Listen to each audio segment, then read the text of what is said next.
Hi, this is day one of Advent, and we ask the question today, why am I here? Or why are you here? Let's start with a couple of related questions. Okay, first, why do we worship where we worship? Well, some people say, well, that's kind of simple, preacher. This is my church home.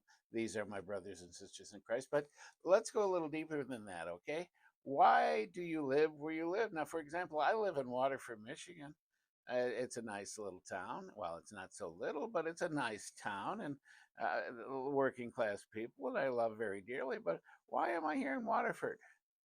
I mean, my name is Miller. The Millers came from my family tree. The Millers came from Germany, and on the other side of my family, the Revels came from France, and then my grandmothers. One came from Britain. The other one's family was here before the Revolutionary War, and I don't even know where their origins came from. The only thing I know is that their origins came from Adam.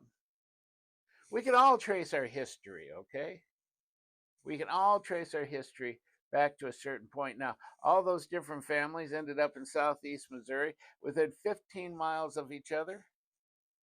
And you know what? They didn't meet each other until they moved to Flint, Michigan. They migrated north. My mom and dad got married. They had me about 4 years after they got married. And then I grew up, fell in love with the Lord. And then I ended up answering the call of the ministry, and I settled down with my family in Waterford, Michigan, where I have ministered for close to 30 years now. Why Waterford? Well, I don't really know. That's just where God sent me. Now let's go one step further as far as that goes. Why did God give me all the jobs that I had?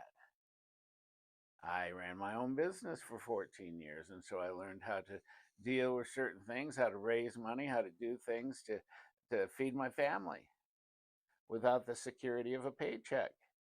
And when you become a minister, sometimes that happens. You know what? God moved me in such a way for such a time as this. I mean, isn't that what Mordecai told Esther? Where you're at right now is where God put you right now. You know what? If we go back a little ways, going back to Jesus Christ, it was the same thing there. With every famine, every heartache, every migration, everything political upheaval, people have shifted back and forth. It's the same thing with Jesus.